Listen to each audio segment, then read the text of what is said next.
பாட்டாளி மக்கள் கட்சியினுடைய தலைவர் என்ற பொறுப்பில் இருக்கக்கூடிய அன்புமணி ஒரு அறிக்கை ஒன்றை வெளியிட்டிருக்கிறார். கல்லூரிகளில் கௌரவ விரிவுரையாளர்கள் பணிகள் நிரப்பப்படாமல் இருப்பதால் அவற்றை உடனடியாக நிரப்ப வேண்டும் என்று அவர் கோரிக்கை வைத்திருக்கிறார். ஒரு துறைக்கு ஒரே ஒரு ஆசிரியர், கல்லூரி துறைகளையும் ஒரு ஆசிரியர் பள்ளிகளாக மாற்றுவதுதான் சமூக நீதியா என்ற தலைப்பில் அவர் அறிக்கை ஒன்றை வெளியிட்டிருக்கிறார். ஒரு துறைக்கென்று குறைந்தபட்சம் 3 ஆசிரியர்கள் பணியிடங்களாக நிரப்பப்பட வேண்டும். ஆனால் புதிய படிப்புகள் தொடங்கப்படவுள்ள சூழ்நிலையிலும் கூட ஒரே ஒரு ஆசிரியரை கொண்டு அந்த கல்லூரிகளினுடைய துறைகள் நிர்வகிக்கப்படுவதுதான் திமுகவினுடைய சமூக நீதியா என்று அவர் கேள்விகளை எழுப்பியிருக்கிறார். ஏற்கனவே 100 நாள் நடைபயணம் மேற்கொள்ளப் போவதாக நேற்று பாமகவின் சார்பில் தலைவர் என்ற பொறுப்பில் அன்புமணி நடைபயணம் மேற்கொள்ள இருப்பதாக அங்கிருந்து அறிவிப்பு ஒன்று வெளியாகியிருந்தது. இந்த சூழ்நிலையில் கௌரவ விரிவுரையாளர்கள் நியமிக்கப்பட்டால் அதில் இடஒதுக்கீட்டு முறையை கடைபிடிக்க வேண்டும். தகுதியுடைய கௌரவ விரிவுரையாளர்கள் 2 மாதங்களில் பணி நிலைப்பு செய்யப்பட வேண்டும் உள்ளிட்ட பல்வேறு விஷயங்களை சுட்டிக்காட்டி அன்புமணி அறிக்கை ஒன்றை வெளியிட்டிருக்கிறார். விவரங்களை கூடுதலாக வழங்க செய்தியாளர் சிவகுமார் இணைப்பில். விவரம் வழங்கலாம் சிவகுமார். பாட்டாளி மக்கள் கட்சியோட நிறுவனர் ராமதாஸ் அன்புமணி ராமதாஸ் ஒரு அறிக்கை ஒன்று வெளியிட்டிருக்கிறாரு. அதாவது அதுல என்ன டாபிக்னா, ஒரு துறைக்கு ஒரே ஒரு ஆசிரியர், கல்லூரி துறையையும் ஒரு ஆசிரியர் பள்ளிகளாக மாற்றுவதுதான் திமுகவோட சமூக நீதியான ஆரம்பிக்கிற அந்த அறிக்கையில தமிழ்நாட்டில் உள்ள 100 அரசு கலை மற்றும் அறிவியல் கல்லூரிகள்ல 252 புதிய படிப்புகள் நடப்பாண்டுல தொடங்கப்பட உள்ளது.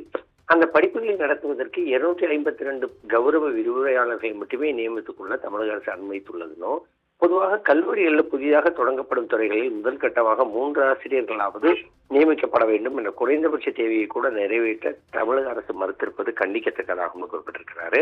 அதே மாதிரி தமிழ்நாட்டில் உள்ள 57 அரசு கலை மற்றும் அறிவியல் கல்லூரிகளில் 203 புதிய படிப்புகள் தொடங்கப்பட்டு அந்த படிப்புகளை 10,396 மாணவர் சேர்க்கைகள் உருவாக்கப்பட்டுள்ளன.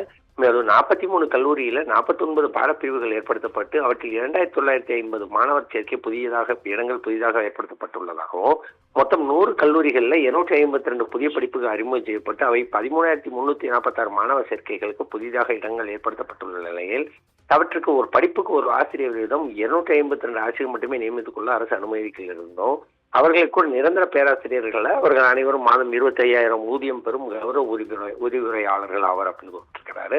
இதை தவிர 29 அரசு கல்லூரிகளில் ஏற்கனவே 173 படிப்புகளில் 2008 மாணவர் சேர்க்கை புதிதாக ஏற்படுத்தப்பட்டுள்ளதாகவும், அவற்றுக்காக ஒரே ஒரு ஆசிரியர் கூட கூடுதலாக நியமிக்கப்படவில்லை என்று தெரிவிச்சிருக்கவர். புதிதாக அறிமுகம் செய்யப்படும் பாடப்பிரிவுகளுக்கு குறைந்த 3 ஆசிரியர்களாவது நியமிக்கப்படுவதுதான் தரமான கல்வி வழங்குவதற்கு போதுமானதாக இருக்கும்னோ, ஆனால் தமிழக அரசின் உயர்கல்வித்துறை ஒவ்வொரு பாடப்பிரிவிற்கும் ஒரே ஒரு ஆசிரியரை நியமிப்பது போதுமானதல்லன்னு குறிப்பிட்டிருக்கிறாரு. அதே மாதிரி பார்த்தீங்கன்னா, புதிய பாடப்பிரிவுகளை அறிமுகம் செய்வது குறித்து அரசுக்கு பரிந்துரைத்த கல்லூரி கல்வி ஆணையரகம் 252 பாடப்பிரிவுகளுக்கு சேர்த்து 558 கௌரவ விரிவுரையாளர்களை நியமிக்க வேண்டும். அவர்கள் ஊதியத்திற்காக 13.95 கோடி ஒதுக்கீடு செய்ய வேண்டும் என்ற கோரிக்கை விடுத்திருந்தது. ஆனால் அதை ஏற்றுக்கொள்ளாத உயர்கல்வித்துறை கல்லூரி கல்வி ஆணையரகம் கோரியதில் பாதிக்கும் குறைவாக, அதாவது ரூபாய் 6.30 கோடியை மட்டுமே ஒதுக்கீடு செய்திருக்கிறதோ, கல்லூரி ஆசிரியர்களை நியமிக்கும் விஷயத்தில் சம்பந்தப்பட்ட ஆணையரகம் கோரியதில் பாதிக்கும் குறைவாக அரசு ஒதுக்கீடு செய்கிறது என்றால் உயர்கல்வி வழங்குவதை கத்திரிக்காயை பேரம் பேசி வாங்குவதை போல் நினைக்கிறதா என்ற ஐயம் தான் எழுகிறதுன்னு குறிப்பிட்டிருக்கிறாரு. இது உயர்கல்வி படிப்பை இழிவுபடுத்தும் செயலாகவும் குறிப்பிட்டிருக்கிறார். அண்மையில் தமிழ்நாட்டில் 11 புதிய அரசு கல்லூரிகள் துவங்கப்பட்டன.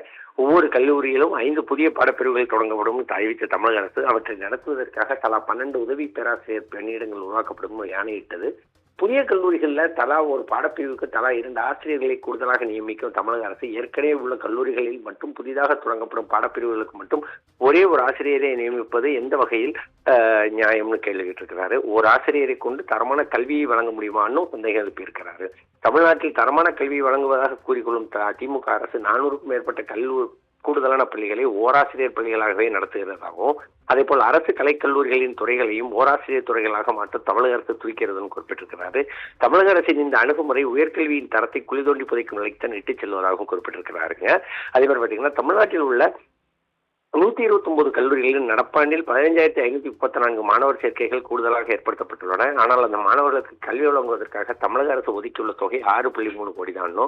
அதாவது ஒரு மாணவரின் உயர்கல்விக்காக மாதம் ரூபாய் 410 10 மாதங்களை கொண்ட கல்வியாண்டுக்கு 4103 ரூபாய் மட்டுமே அரசு செலவிடுகிறதுன்னு குறிப்பிட்டிருக்கிறாரு. இந்த தொகையை கொண்டு ஒரு மாணவருக்கு ஆத்திச்சூடி கூட கற்பிக்க முடியாது எனும் போது தரமான பட்டப்படிப்பை வழங்குவது எவ்வாறு சாத்தியமாகும் என்பதை தமிழக அரசு விளக்க வேண்டும் கோரிக்கை விடுத்திருக்கிறாரு. தமிழக அரசு கல்லூரிகளுக்கு கடந்த 10 ஆண்டுகளில் ஒரே ஒரு உதவி பேராசிரியர் கூட நியமனம் செய்யப்படவில்லை. தமிழ்நாட்டில் உள்ள அரசு கலை மற்றும் அறிவியல் கல்லூரிகளில் சுமார் 10,500 பணியிடங்கள் காலி பணியிடங்கள் உள்ள நிலையில் அவற்றில் 9,000க்கும் கூடுதலான பணியிடங்கள் காலியாகவே உள்ளது. அவற்றில் 7,500க்கும் கூடுதலான இடங்களில் கௌரவ விரிவுரையாளர்கள் மட்டுமே நியமனம் செய்யப்பட்டுள்ளதாகவும் கௌரவ விரிவுரையாளர்கள் நியமனத்தில் கூட இடஒதுக்கீட்டு முறை கடைபிடிக்கப்படுவதில்லைனும் இப்படியான உயர்கல்வித்தரம் சமூக நீதி ஆகிய இரண்டுக்கும் ஒரே நேரத்தில் துரோகம் அளிக்கிறது தமிழக அரசு குறிப்பிட்டிருக்கிறாரு.